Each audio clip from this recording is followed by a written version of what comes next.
있습니다. 자, 이 정부가 시장에 개입하는 목적은 크게 비효율적으로 자원이 배분돼 있다. 사회적으로 필요로 하는 양보다 훨씬 적게 생산되거나 많이 생산되면서 누군가가 엄청난 이익을 챙긴다는 얘기죠. 그러면서 자원의 낭비를 가져온다. 안 되겠다. 자원배로 효율성을 높여서 누군가는 손해보지 않게끔 하겠다는 얘기죠. 이렇게 개입하는 걸요. 경제적 기능이다. 그리고 아무리 효율적으로 배분됐다 하더라도 불공평한 소득 분배가 있다. 누구는 무지막지한 이익을 챙기면서 누구는요 어마어마하게 부자라는 얘기죠. 누구는 뭐 엄청난 손해라는 얘기입니다. 그죠? 손해가 아니라 그 가난하다는 얘기죠. 지나치게 그 빈부격차 큰 것도 문제가 되는 겁니다. 그러면 73페이지. 자, 지금부터 시장 실패가 되는 이제 구체적인 이유들을 쭉 살펴보겠습니다. 자, 왜 시장이 실패하냐 알아볼게요. 자, 먼저 이렇게 독점이라든가 과점 시장 같은 불안정 경쟁 시장 이런 거 생각해 볼게요.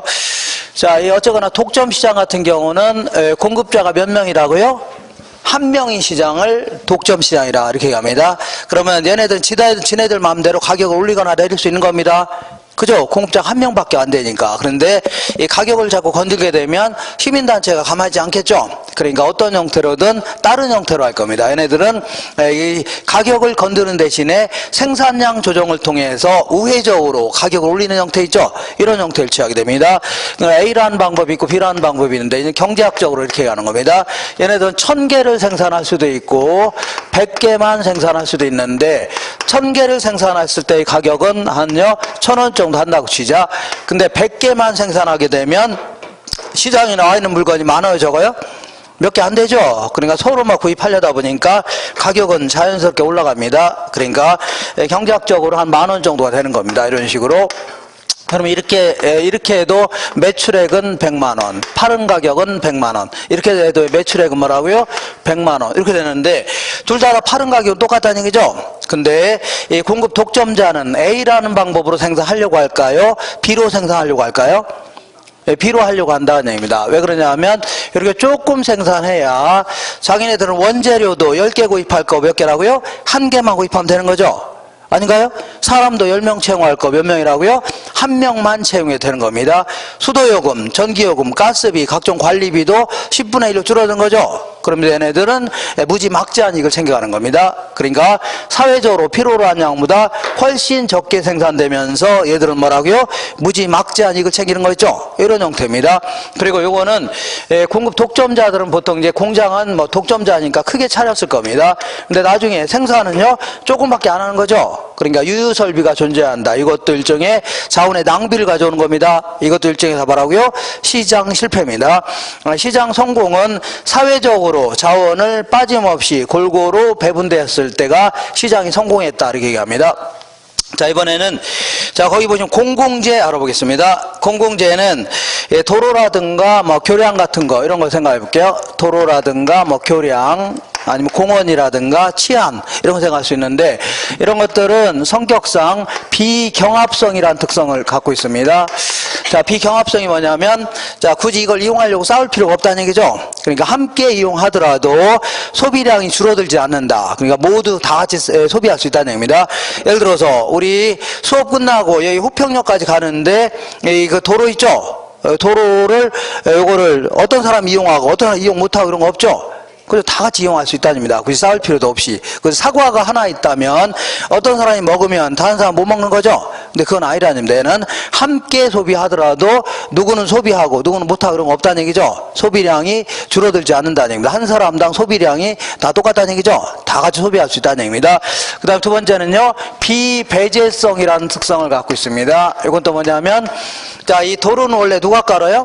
자, 이 정부에서 세금 갖다 가는 거죠. 근데 대가를 지불하지 않은 사람들도 소비에서 배제시킬 수 없다는 얘기죠. 뭐라고요? 비배제성이라는 겁니다. 예를 들어 어떤 사람이 도로를 걷고 있는데 자, 이 당시 잠깐 와보세요. 주민등록증 까보세요 했는데 이 사람이 보니까 세금을 안 낸 거죠. 지방세를. 그러니까 너 여기 걷지 마라 이런다고 안 걷나요? 그러지 않겠죠. 그러니까 대가를 지불하지 않은 사람도 소비에서 배제시킬 수가 없다는 얘기죠. 이러한 특성 때문에 자 얘네들은 자 사적 주체한테 맡기게 되면 자 이거 생산하지 않으려고 합니다. 무슨 얘기입니다? 이런 얘기입니다. 어떤 사람이 내 돈 들여서 도로를 깔았다는 얘기죠. 근데 남들은 돈도 안 내고 막 이용하는 걸 막기도 그렇죠. 그죠? 그러니까 나도 이렇게 생각할 겁니다. 뭐하러 내 돈 들여서 까냐? 나도 언젠가 누군가가 돌을 깔게 되면 나도 그때 공짜로 이용하겠다는 얘기죠.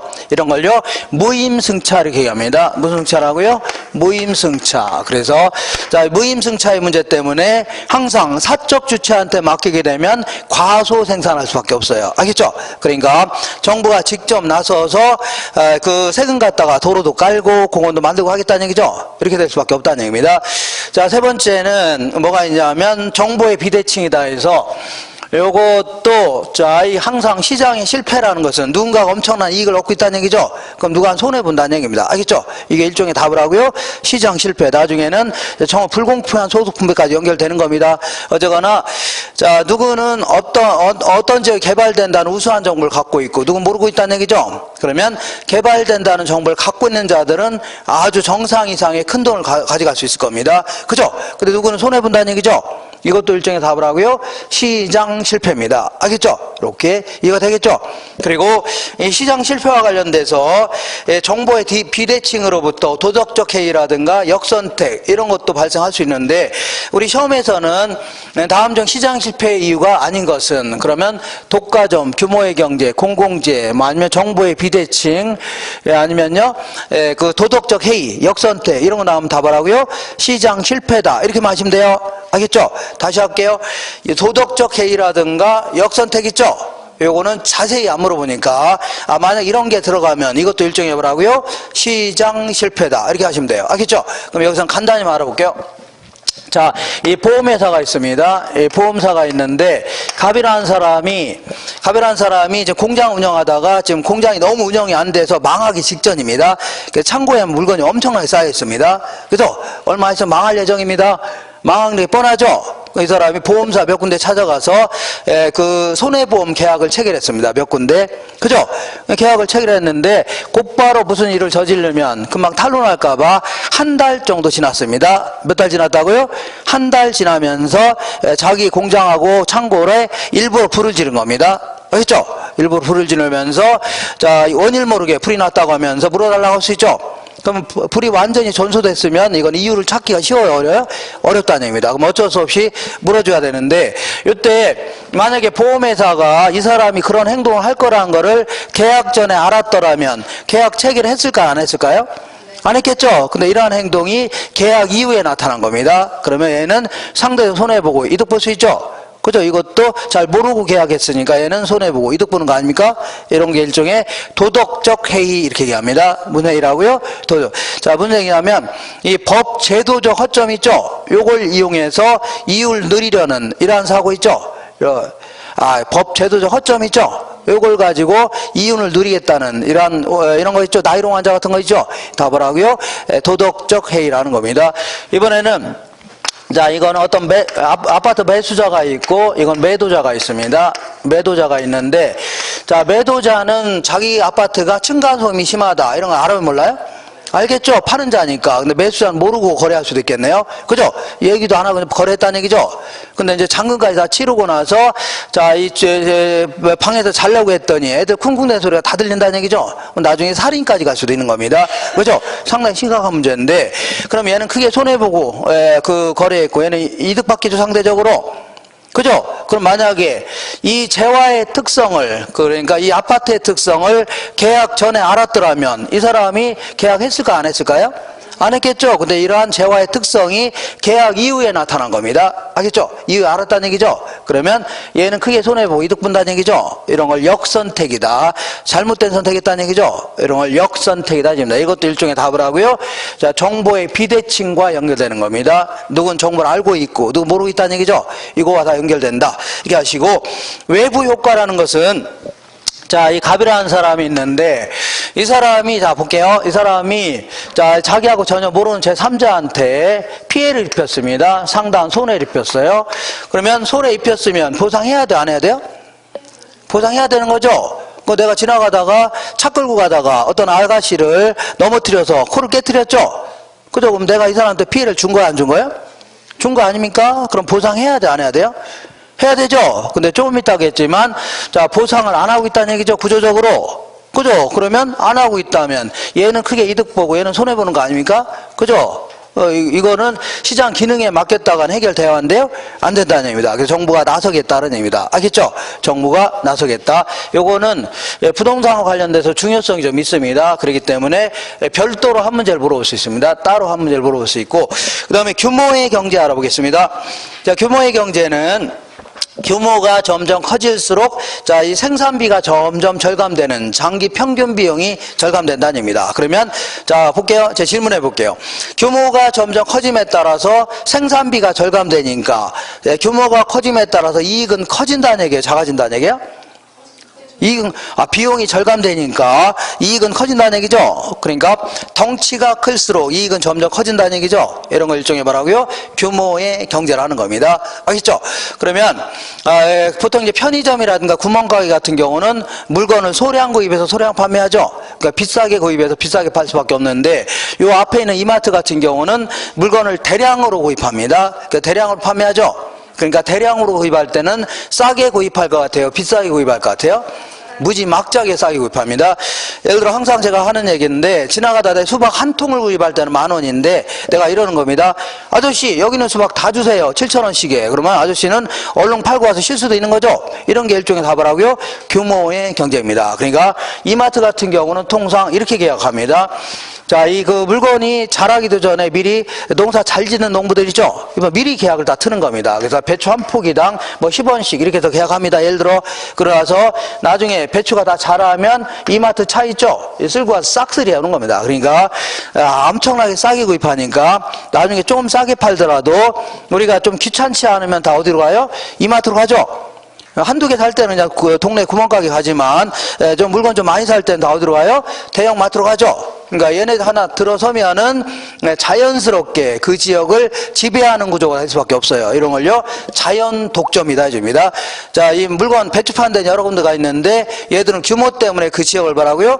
지배하는 구조라는 얘기죠. 이걸 뭐라고요? 자연 독점이다, 이렇게 얘기합니다. 그러면 독점의 피해 있죠. 요거와 똑같은 효과가 나타납니다. 이때 이마트 하나 들어서면 빵집도 망하고 피자 가게도 망하고 세탁소도 망하고 다 망한다는 얘기죠. 이런 거 일종의 뭐라고요? 규모의 경제다 해줍니다. 이렇게 해서 간단간단히 정리하시면 돼요. 되셨죠? 그러면 한 장 넘겨볼게요. 우리 시험에서는 이렇게 물어봅니다. 다음 중 시장 실패 원인이 아닌 것은, 이렇게 해서 자, 1번 뭐 독과점, 2번 규모의 경제, 3번 외부 효과, 이렇게 물어보기도 하고, 자, 이 그 별도로 또 다른 형태로 물어본다면 외부 효과, 이거는 별도로 물어볼 수 있습니다. 이거 정리해 볼게요. 자, 외부 효과는 이런 얘기입니다. 이렇게 갑이라는 사람이 을한테 이렇게 사과를 100개를 팔았습니다. 택배로 팔았어요. 근데 을이 이제 받아봤더니 10개가 썩어 있는 거죠. 썩어 있으면 을은 가만히 있어요, 가만히 있지 않아요?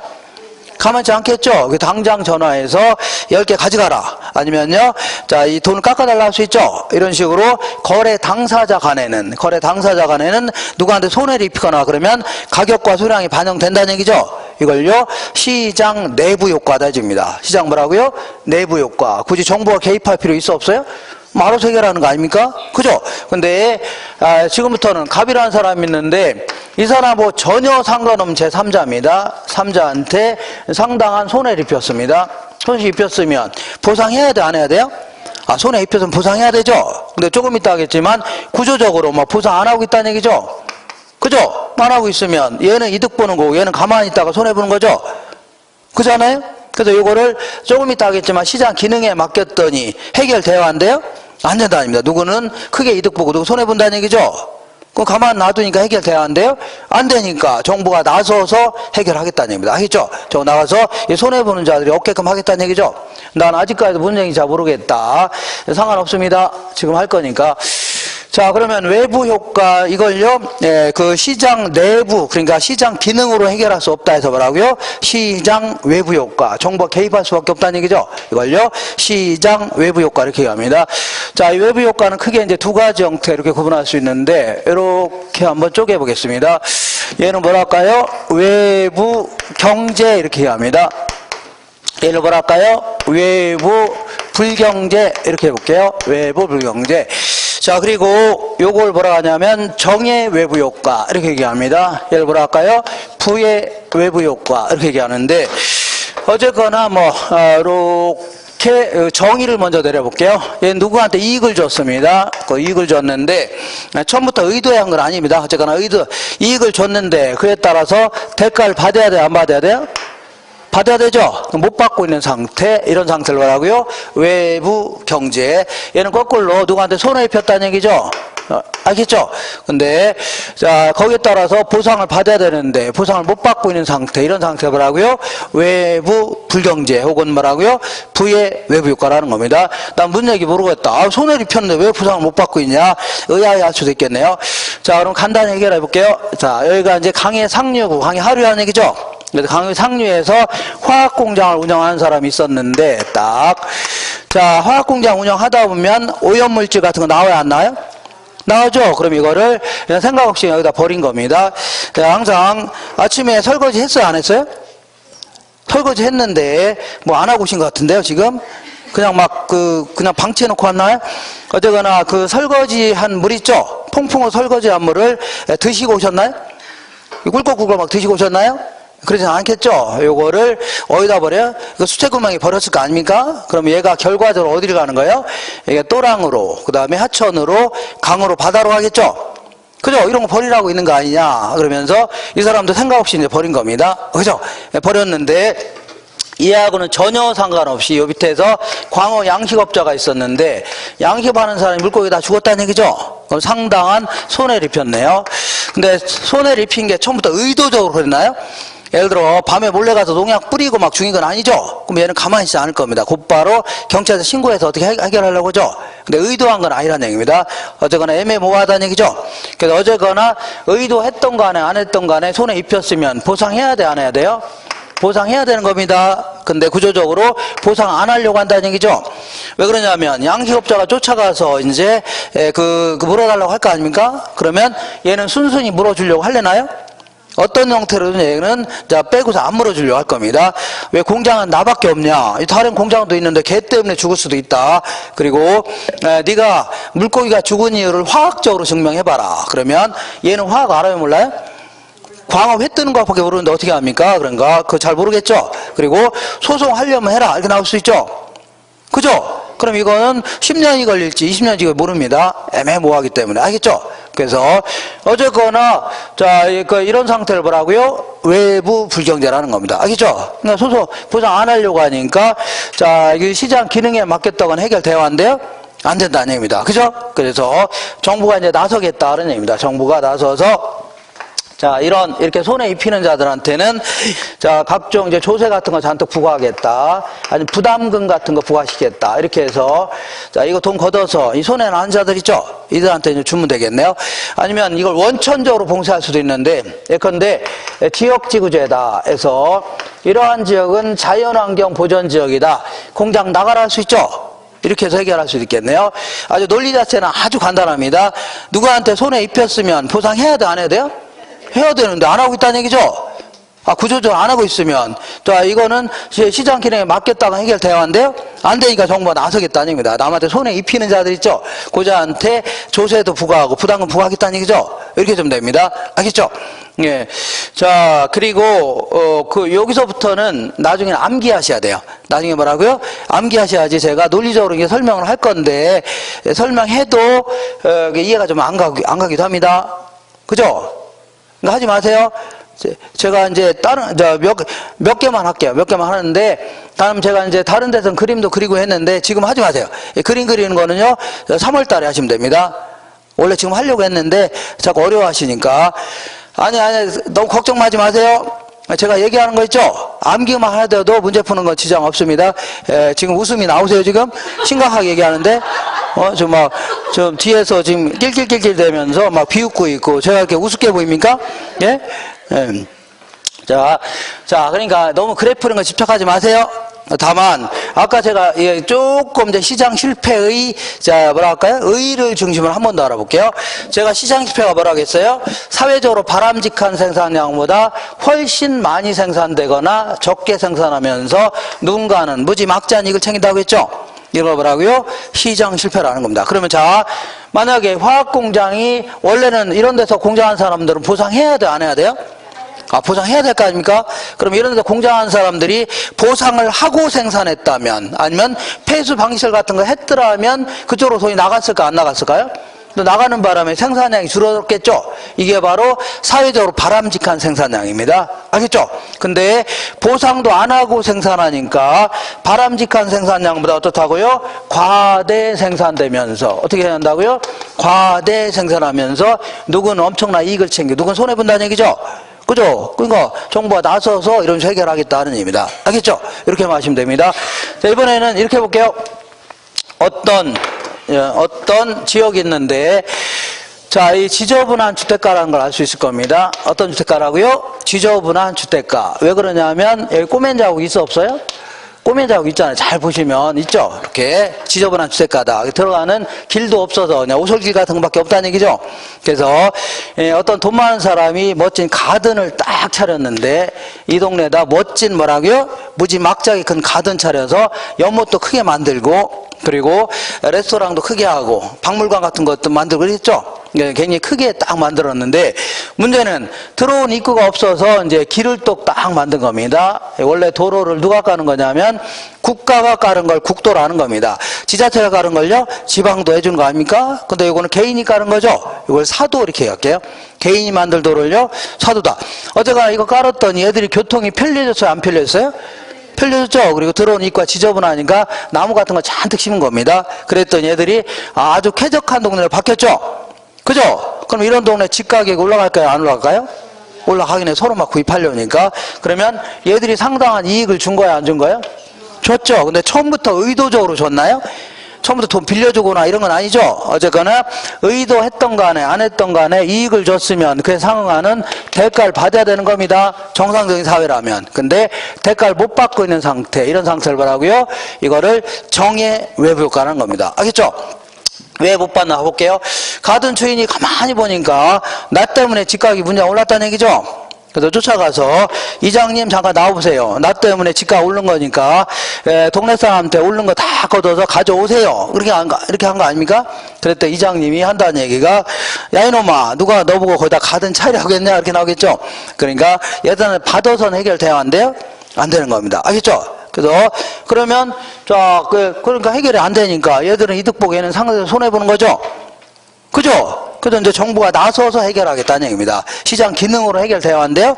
안 되니까 나서서 해결하겠다는 얘기죠. 근데 정부가 나서서도 마찬가지입니다. 얘들한테 돈 받아서는 해결돼야 한대요? 안 되는 겁니다. 얘들이 줄 리도 없죠. 그잖아요? 그래서 이 정의 외부 효과는 어떤 사람의 행위가 공공 다수의 이익을 준 거죠. 그러니까 원래 도로를 깔거나 녹지공간 이거 만든 걸 누가 해야 되는 거예요? 시청에서 하는 거 아닙니까? 근데 얘들이 대신해 준 거죠? 얼마나 기특합니까? 그래서 얘네들 좀 지원해 주겠다는 얘기입니다. 알겠죠? 그래서 상대 손해보고 있고 남한테 좋은 일 하고 있죠? 그러니까 얘네들한테는 보조금 같은 거 지급하겠다. 조세를 감면해 주겠다. 이렇게 할 수 있죠? 이렇게 해 주겠다는 얘기입니다. 알겠죠? 이렇게.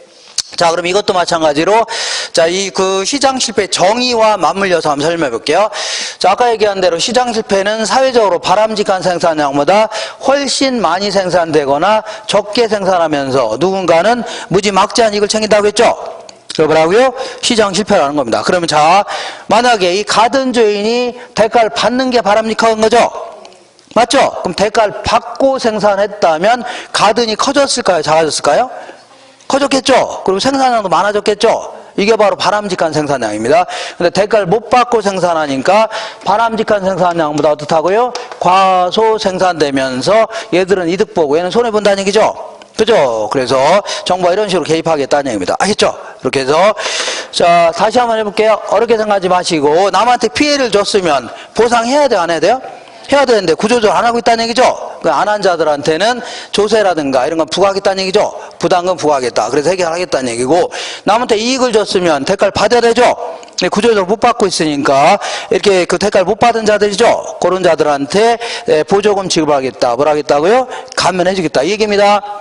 아시죠? 그리고 제가 여기 이제 그래프, 이 그래프도 어려운 그래프는 아닌데 지금부터 이런 거 같이 할 필요 없습니다. 알겠죠? 할 필요 없고, 요거는 나중에, 이거는 이런 거, 여기서부터 여기까지는 자, 그 논리적으로 자꾸 자꾸 이해하려고 하는 것보다는 나중에 암기하는 게 속편합니다. 알겠죠? 나중에 정소, 부다, 정사편, 부사합이, 정말로의 피분이 이렇게 해서 간단히 암기하고 돌아가면 돼. 알겠죠? 지금 하지 마시고, 그러면 여기서는 이런 얘기를 해볼게요.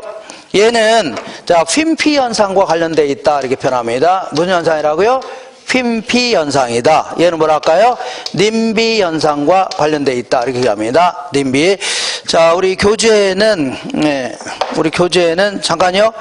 잠깐, 거기 어디 있을 겁니다.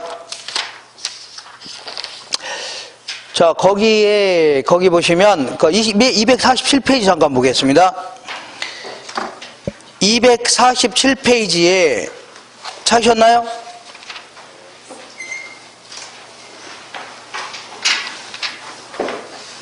찾았죠? 자, 240페이지에 아래, 자, 240페이지 중간에 정의 외부과이죠? 근데 아래에서 몇 번째냐면 한 7번째 줄 볼게요. 사회적 현상 6번째네요. 휨피 현상은 Please in my front yard다. 프런트라는 게 앞이란 뜻입니다. 야드는요 마당이다. 제 발레 앞마당에. 그래서 그러니까 제 발레 앞마당에 뭐라게 호수공원이 들어왔으면, 지하철이 들어왔으면 이런 식으로 대가도 지불하지 않으면서 이익을 누리려는 지역 이기주의 같은 거 있죠. 이걸 뭐라고요? 휨피 현상이다. 그다음에 한 장 넘겨보겠습니다. 넘겨보시면 248페이지 맨 위에 보니까 부의 외부 효과 있어 없어요? 있죠? 있죠? 그러면 위에서 한 10번째 줄 보시면 사회적 현상 중에 님비 현상 찾았어요? 안 찾았어요? 찾았죠? 그래서 요거는 not in my backyard. 그래서 절대 우리 뒷마당에는 안 된다는 얘기죠? 그러니까 우리 뒷마당에 사드가 배치되면 안 돼. 아니면요, 화장터가 들어오면 안 돼. 이런 식으로 해서 보상도 못 받으면서 손해는 안 보려고 하는 지역 이기주의 같은 거 있죠? 그걸 뭐라고요? 님비 현상이라는 겁니다. 알겠죠? 님비.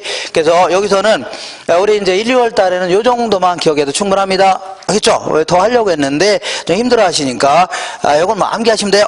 걱정 마시고. 그죠? 암기하시면 되는 겁니다. 그죠? 나중에 청소, 부다, 뭐 이런 식으로 암기하시면 돼요. 그죠? 그리고 어렵게 생각하지 마시고, 남한테 피해를 입혔으면 보상해야 돼, 안 해야 돼요?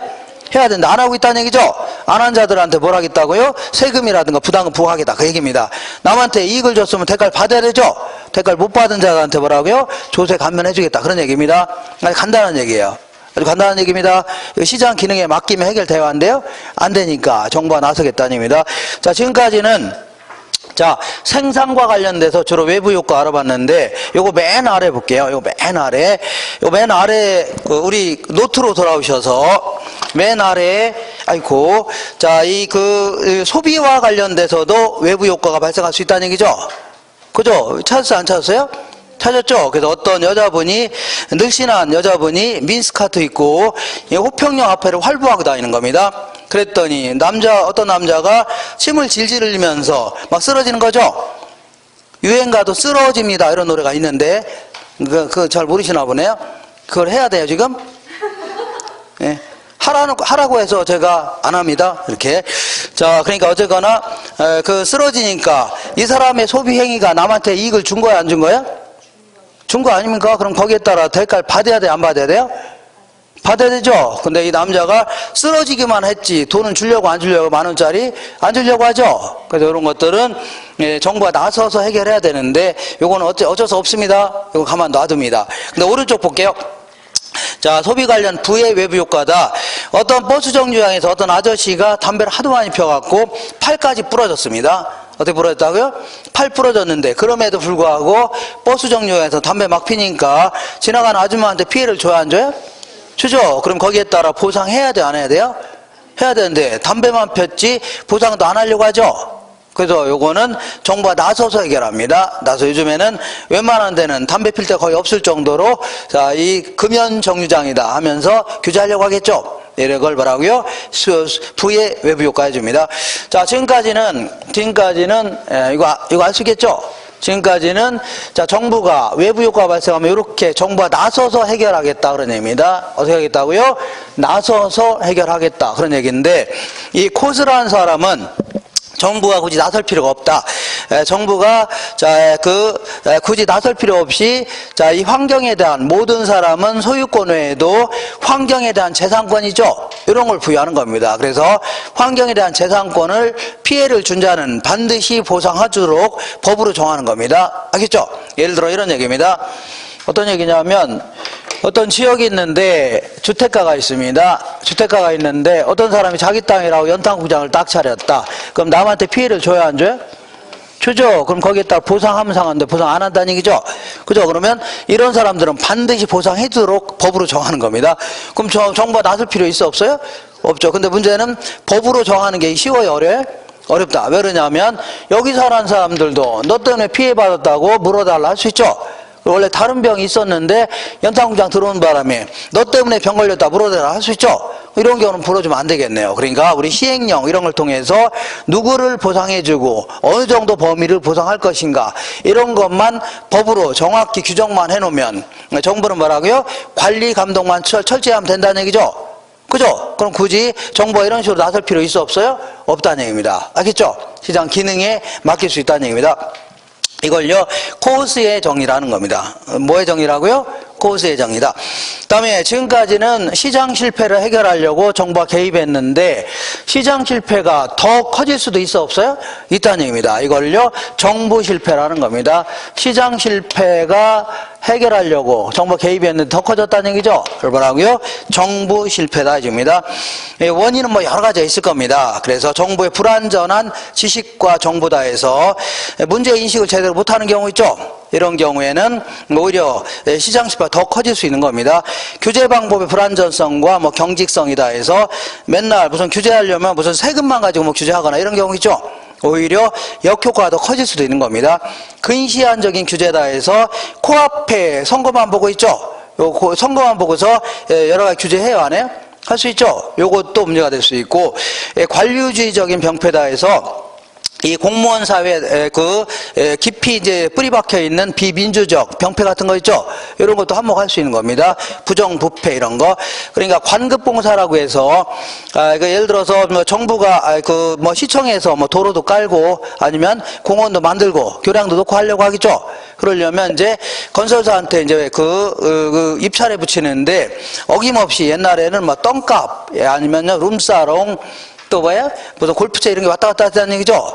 이런 식으로 뇌물이 왔다 갔다 하니까 제대로 된 그 행정이 될 수가 있어 없어요? 정책이 될 수가 없는 거죠. 그죠? 오히려 시장 실패가 더 커질 수가 있는 겁니다. 알겠죠?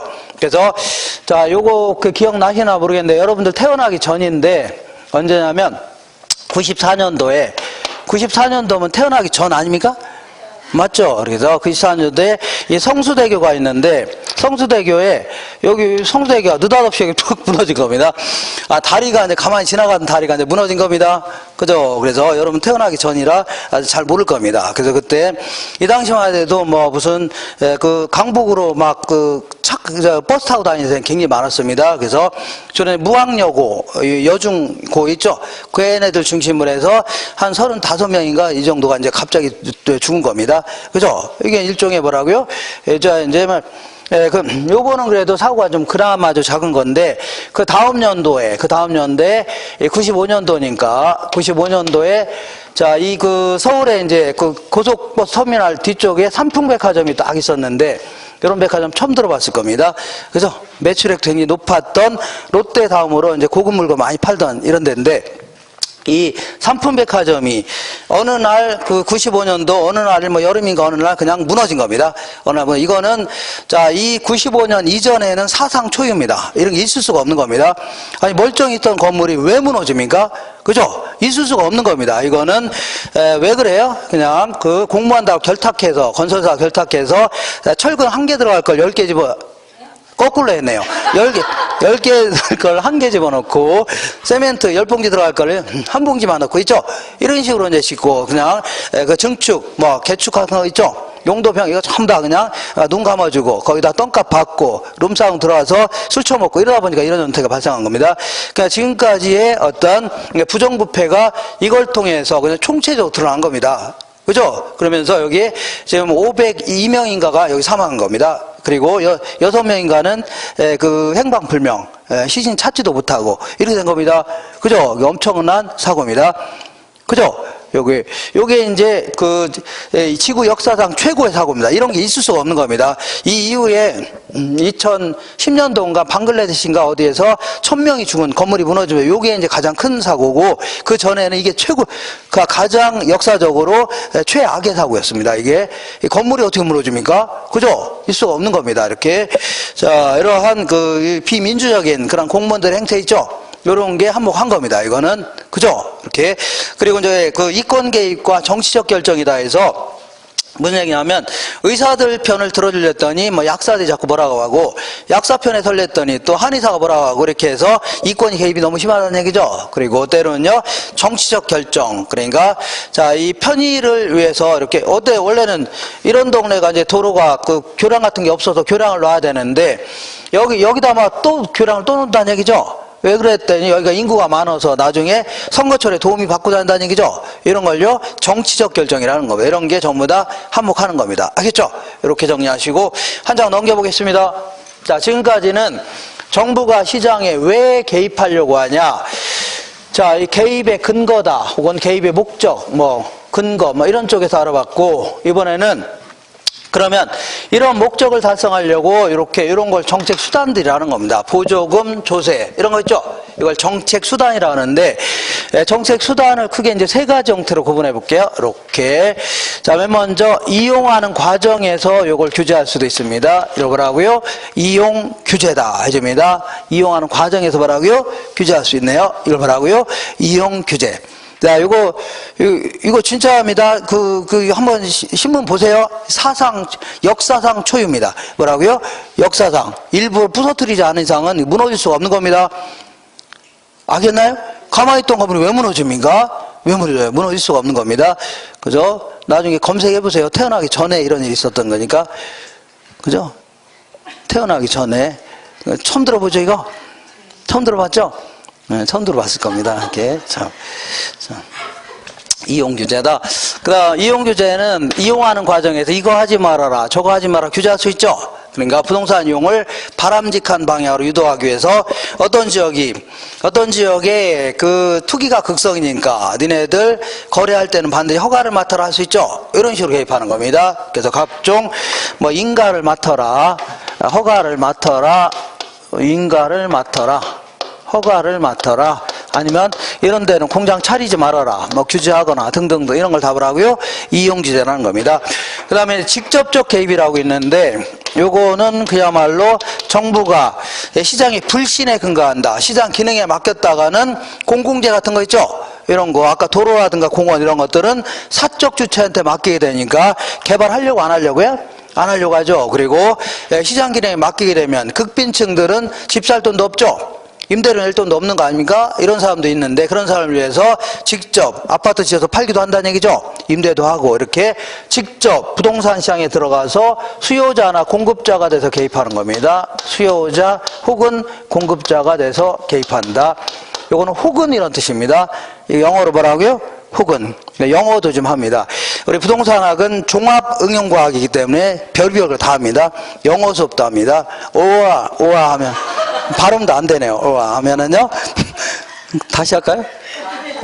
연습해갖고 다시 할게요. 그래서 오와 하면은요, 혹은 이런 뜻입니다. 알겠죠? 이렇게.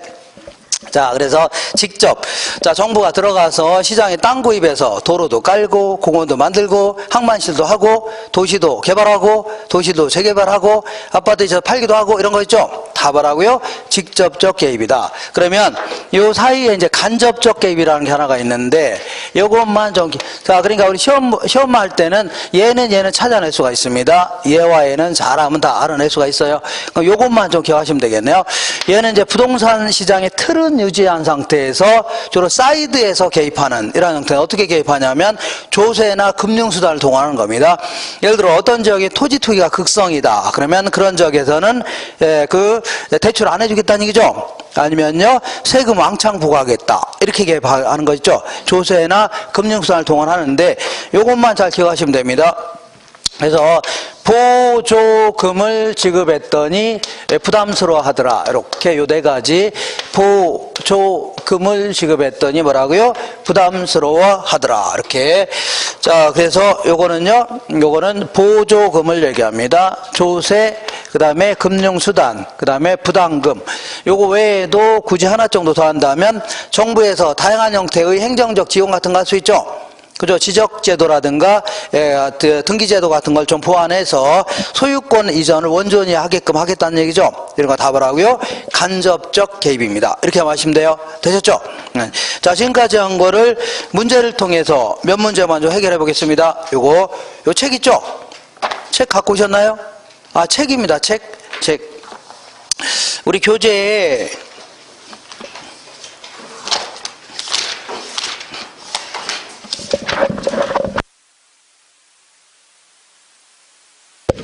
자, 289페이지 보겠습니다. 289페이지. 찾으셨나요? 자, 1번 볼게요. 1번에 부동산 시장의 개입에 관한 설명 중 틀린 것은 찾으셨나요? 289페이지. 1번, 정치적 목표를 달성하기 위하여 시장에 개입하는 경우도 있다. 맞는 겁니다. 시장의 실패를 수정하기 위하여 시장에 개입하는 경우도 있다. 맞겠죠? 그 다음에 부동산 시장 개입의 정치적 목표는 형평성이나 효율성 또는 다른 것일 수도 있는 겁니다. 근데 일반적으로 자본주의 경제는요, 효율성 중시하면서 어느 정도 형평성을 달성할 것인가 했죠? 여기에 초점을 두는 겁니다. 4번 볼게요. 정부에서 저소득층을 위한 임대주택을 공급하는 거. 제가 아까 뭐라고 했어요? 아까 주택정책은 거의 대부분 정치적 목적으로 개입한다고 했죠? 형평성을 높이기 위해서. 그러니까 자, 임대주택을 공급하는 것은 시장 실패를 수정하기 위한 경제적 목적. 틀렸습니다. 시장 실패를 수정하기 위한 경제적 목적 다 지으시고 형평성을 높이기 위한 뭐라고요? 형평성을 높이기 위한 정치적 목적이다 해줘야 돼요. 형평성을 높이기 위한 무슨 목적이라고요? 정치적 목적이다. 이렇게 해야 됩니다. 그 다음에 자, 쓰셨나요? 5번 볼게요. 시장 실패란 어떤 이유로 인하여 자원의 적정한 배분을 자율적으로 조정하지 못하는 경우 있죠. 이게 인위적이 됐든 구조적이 됐든 어쨌거나 균형점에 이르지 못하는 경우 있죠. 이런 경우를 얘기합니다.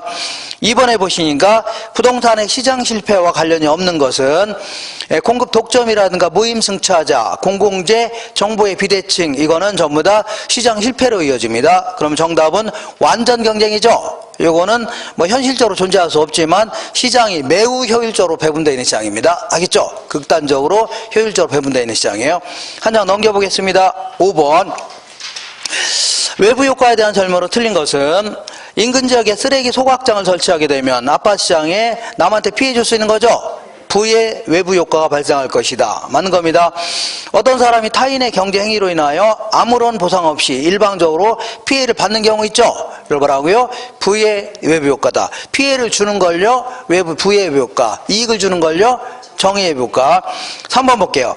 인근 지역에 대규모 생태공원이 들어선다. 생태공원은 동식물이 자랄 수 있는 모습을 그대로 관찰할 수 있는 공원이 있죠. 그러려면 녹지 공간도 많이 확보해야 되고 쾌적한 동네가 될 겁니다. 그러면 이런 생태공원이 들어서면 아파트 시장에 무슨 외부 효과라고요? 정의 외부 효과가 발생할 것이다. 맞는 겁니다.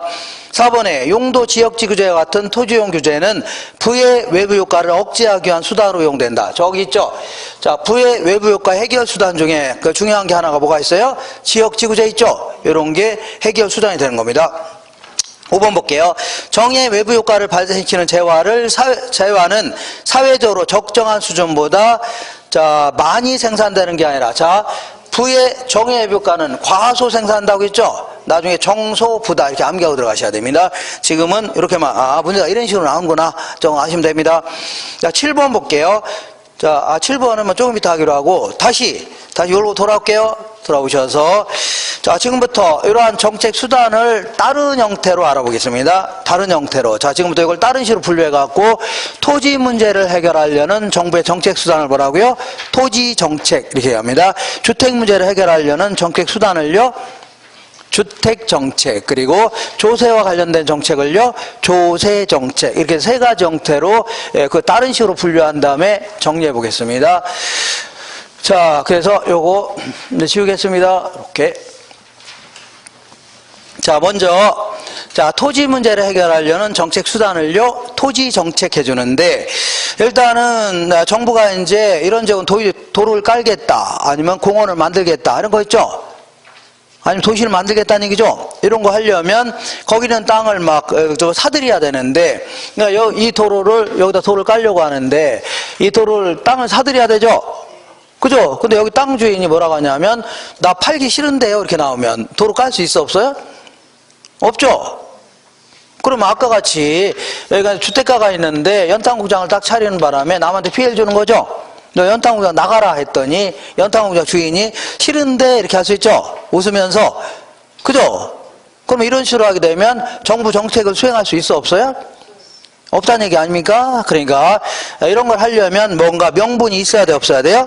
있어야 된다 아닙니다. 이걸요 토지 공개념 이렇게 얘기합니다. 토지 뭐라고요? 공개념. 한번 읽어볼게요.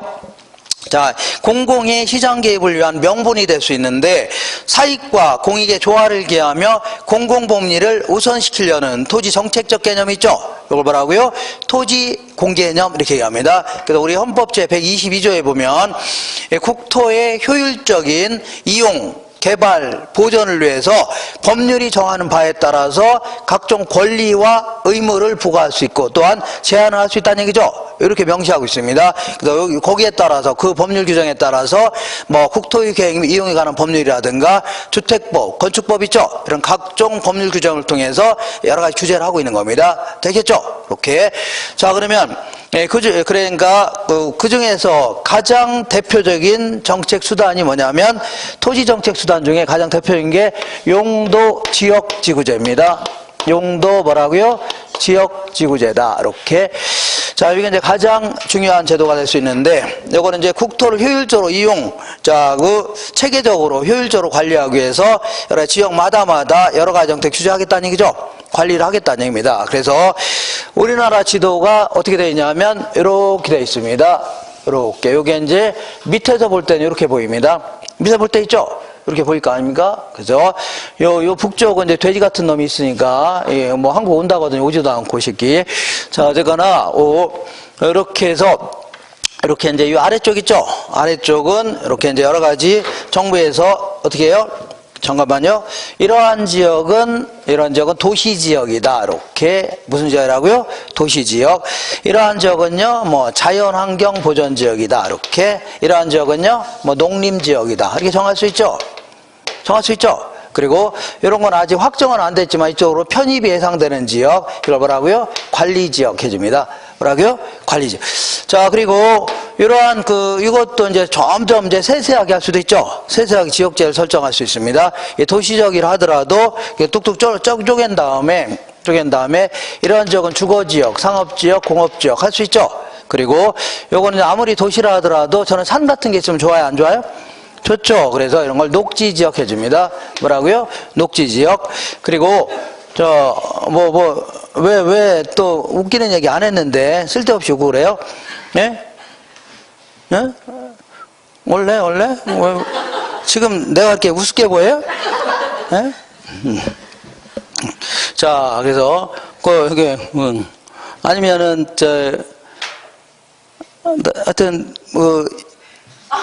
하여튼 할 말을 내가 잊었습니다. 뭐 하려고 했다가 요거 어떻게 쪼개볼 수 있자. 이렇게 쪼개볼 수 있는 거 아닙니까? 그래서 앞으로 이제 도시지역으로 편입이 예상된 지역을 계획관리지역 해줍니다. 뭐라고요? 네. 그 다음에 자연환경 보전지역으로 편입이 예상되는 지역을요, 이거를요 보전관리지역. 얘는 뭐라고요? 생산관리지역. 이렇게 정할 수 있죠. 그리고 요것도 주거지역도 점점 세분화하는 겁니다. 점점 1종 전용 주거지역, 2종 전원지역, 일반 주거 막 정할 수 있죠. 이렇게 해서 지역마다 이런 건물을 짓게끔 하겠다, 이런 정도 쓰게끔 하겠다. 그리고 건물은 몇 층 정도로 짓게끔 하겠다는 얘기죠. 전부 다 규제하겠다는 얘기죠. 효율적이고 체계적으로 관리하기 위해서. 알겠죠? 이렇게. 그리고 요걸 지역제를 하는 거고, 또 지구제는 같은 지역이라 하더라도 때로는요 그 토지용 규제를 강화하거나 완화시킬 필요가 있죠. 이렇게 예컨대 이러한 지역은 미관지구다, 이런 지역은요 경관지구다, 이렇게 할 수 있죠. 방화지구다 정할 수 있는 거 아닙니까? 그래서 이때 주의할 거는 한 두어 번 정도 물어봤는데 이 지역제는 중첩해서 지정하면 안 됩니다. 예를 들어 주거지역 겸 상업지역 이렇게 정할 수 없는 겁니다. 1종 전용 주거지역 겸 2종 일반 주거지역 이렇게 정할 수 없는 거예요. 중첩해서 지정하면 안 됩니다. 알겠죠? 다만 지구제는 요거는 중첩해서 지정할 수도 있는 겁니다. 그러니까 미관지구 겸 경관지구 하면 이거 중첩돼야 한대요? 이런 데는 중첩될 수 있죠? 이렇게 자 이렇게 정할 수 있다는 얘기입니다. 알겠죠? 요걸요 지역지구제 이렇게 얘기합니다. 뭐라고요? 지역지구제. 근데 이런 것들은 이제 공법에서 이제 앞으로 공부할 겁니다. 할 건데 여기서는 어디에 초점을 맞추냐면 이런 정책을 수행했을 때 어떤 경제적 효과 있죠? 이런 게 있나를 따져보는 겁니다. 어떤 경제적 효과가 있나? 그래서 이런 얘기를 해볼게요. 여기가 뭐가 있냐면 여기가 이제 주택가가 있습니다. 딱 있는데 어떤 사람이 자기 딸이라고 연탄 공장을 딱 차렸습니다. 뭘 차렸다고요? 연탄 공장. 그럼 남한테 피해를 줘야 안 줘요? 줄 수 있다는 얘기입니다. 그러니까 뭐 시커먼 차 왔다 갔다 하니까 아무래도 자 빨래 널면 시커멓게 바뀌죠. 그리고 시끄럽고 그리고 아무래도 뭐 경관도 별로 안 좋죠. 시커먼 차 왔다 갔다 하고 하니까 시끄럽고 그러니까 여러 피해를 줄 수 있는 거 아닙니까? 네, 이런 걸요. 그러면서 보상을 하면 상관없는데 보상 안 한다는 얘기죠. 이런 걸요. 부의 외부 효과를 해줍니다. 무슨 외부 효과라고요? 자, 대표적인 시장 실패입니다. 누구는 손해보고 누구는 상대 이득 보는 거죠. 그죠? 안 되겠다. 자, 이러한 지역을 전용 주거지역이다. 이렇게 정한다면 어떤 효과가 있나 자, 알아보겠습니다. 전용 뭐라고요? 주거지역으로 정한다면 이렇게 어떤 효과가 있나 다 알아보겠습니다. 자, 지금은 자세한 건 안 해도 됩니다. 어쨌거나 지금부터 계속 박스에 있는 내용만 잘 정리하시면 돼요. 어떤 내용이라고요? 박스. 자, 단기적인 효과와 장기적인 효과 이렇게 나눌 수 있는데 보통 이제 나중에 장기와 단기를 제가 구분할 겁니다. 구분할 건데 여기서는요. 장기하면 보통 이제 아파트를 지어서 팔을 수 있는 기간이죠. 아파트 새로 지어서 공급할 수 있는 긴 기간을 뭐라고요? 장기다 해주면 돼요. 알겠죠? 이렇게. 그러면 단기적으로는 이 지역에서 연탄공장 나가라는 얘기 아닙니까? 그죠? 하면 나갈 예정이죠? 그러니까 이 동네가 아주 쾌적한 동네로 바뀌죠? 부의 외부 효과가 제거되면서 아주 쾌적한 동네로 바뀌어요? 안 바뀌어요? 바뀌죠? 그러면 이런 동네 주택에 대한 수요는 증가할까요? 감소할까요? 증가하겠네요. 수요는 어떻다고요? 증가하는 겁니다. 그러면 사는 사람이 많아지면 가격은 올라갈까요? 떨어질까요? 올라가는 겁니다. 알겠죠? 그러면 이 부동산을 갖고 있었던 사람은 잠만 자고 일어나면 가격이 팍팍 올라가는 거죠. 근데 이거는 일종의 자신의 어떤 노력과는 상관없이 정부가 이런 정책을 수행하다 보니까 생기는 이익 아닙니까? 이것도 일종의 불로소득이죠. 아닌가요? 그래서 이것도 일종의 초과 이윤이다 이렇게 얘기합니다. 초과 이윤.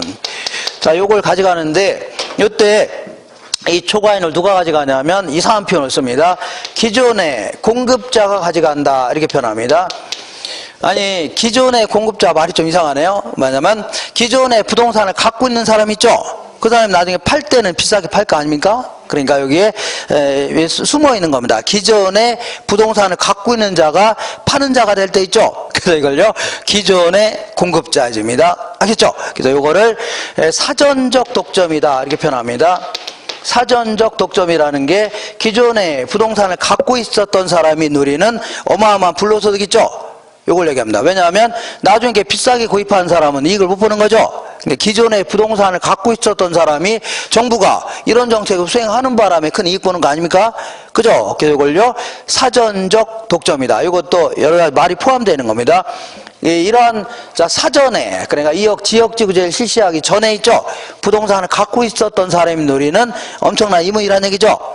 이걸 뭐라고요? 사전적 독점이다. 근데 요게 이제 문제가 될 수 있는 겁니다. 어떤 문제냐면, 자, 볼게요. 요게, 같은 요 근처에 있는데, 여기도 아파트가, 똑같은 아파트가 있습니다. 둘 다. 그죠? 근데 여기는 전용 주거지역, 여기는 공업적으로 묶어놨습니다. 그러면 얘는 크게 이득 볼 수 있는 거죠? 뭐 얘는 크게 손해보죠? 얘는 기존에 부동산을 갖고 있었던 사람들이 누구는 엄청난 이익을 챙기고 누구는 손해보는 거 아닙니까? 그죠? 그러니까 지역 간의 형평성, 이게 매우 문제가 될 수 있는 겁니다. 뭐가 문제라고요? 지역 간의 형평성. 그러니까 자, 형평성은 소유자 간의 형평성 매우 떨어집니다. 물론 토지 이용 자체는 아주 효율성을 높일 수가 있는 겁니다. 알겠죠? 네, 주택은 주택끼리 이용하니까 자, 부의 외부 효과가 제거되면서 효율성을 높일 수 있는 거죠. 다만 형평성에는 문제가 될 수 있는 겁니다. 어쨌거나 단기적으로 이렇게 됐는데 장기적으로 보겠습니다. 장기적으로 이 지역의 아파트 가격이 올라갔어요? 안 올라갔어요? 올라갔죠? 그러면 옛날이나 지금이나 건축비는 똑같다고 가정해보자. 아파트지는 뭐는 똑같다고요? 건축비는 똑같다면 이런 데다 아파트 짓고 싶어? 안 짓고 싶어요? 짓고 싶죠? 왜냐면 가격이 부쩍 올라갔잖아요. 생산비가 비슷하다면 짓고 싶은데 문제는 시간이 걸려요? 안 걸려요? 꽤 걸린다는 얘기입니다. 그렇기 때문에 이걸요 장기적 효과라는 겁니다. 알겠죠? 그러면 빈 땅만 생기면 땅 구입해서 아파트 지어내려고 할 겁니다. 그러면 점점 가격은 점점 떨어질 겁니다. 그러니까 장기적으로 공급이 증가하기 시작합니다. 뭐가 증가한다고요? 공급이 증가하면서 가격은 점점 떨어지는데 문제는 이제 점점 떨어집니다. 근데 어디까지 건물을 지어야 되냐면 아파트 지어야 되냐면 옛날보다 가격이 좋은 안은 계속 지어야 된다는 얘기죠. 그죠? 그러니까 요게 없어질 때까지, 그러니까 기존의 공급자들의 초과 이윤이 없어질 때까지는, 계속 뭐라고요? 지어야 된다는 얘기죠? 그죠? 이게 바로 장기적인 효과가 되는 겁니다. 무슨 효과라고요? 장기적인 효과다. 이렇게 얘기합니다. 자, 그래서, 자, 여기서는 이제 제가 여기까지 하려고 하긴 했는데, 이런 거 할 필요 없습니다. 지금 거의 요즘에 안 물어봅니다. 이 가격이 어디까지 하락하냐. 요 얘기는 제가 3월 달에 할 겁니다. 지금 하지 마세요. 여기까지는 요즘 들어 옛날에는 한 번 물어본 적이 있는데, 지금 많이 안 물어봅니다. 그러니까 지금은 이렇게만 하세요. 알겠죠? 그래서, 그러면 한 장 넘겨보겠습니다. 넘겨보시면, 지역지구제의 장단점 간단히 알아볼게요. 장점은, 지역지구제 있죠? 이쪽에 아무래도 외부 불경제를 치유할 수 있기 때문에 아주 효율적인 토지용이 될 수가 있을 겁니다. 그리고 집적 이익이라는 게 뭐냐면 어울리는 토지끼리 이용한다는 얘기죠. 그러니까 주택은 주택끼리, 그리고 공장도 지들끼리 있어야 이익이 커지는 겁니다. 이런 걸요 집적 이익이 증대한다는 얘기죠. 그러면서 효율적인 개발을 촉진할 수 있다. 그러니까 한마디로 효율성을 높일 수가 있는 겁니다. 근데 단점도 만만치 않은데 용도적으로 이런 지역은 뭐 주거지역 상업적 배분한다는 게 쉽지만 않을 겁니다. 그리고 어떤 지역 상업적으로 일단 정해놨는데 나중에 요거를 공업적으로 바꾸려고 했더니 상가 운영하는 사람이 권리금 잔뜩 들어온 사람들이죠. 이런 사람 반발도 심할 수밖에 없네요. 그러니까 다른 용도로 시장 경제에 맞춰서 자 상황에 맞춰서 바꾸는 것도 쉬워요? 어려요? 어렵다는 얘기입니다. 그리고 가장 큰 문제점이 어떤 지역만 사전적 독점력이 부여된다는 얘기죠. 그럼 누구는 손해보게 하고 누구는 이득보게 한다. 이게 가장 큰 문제가 되는 겁니다.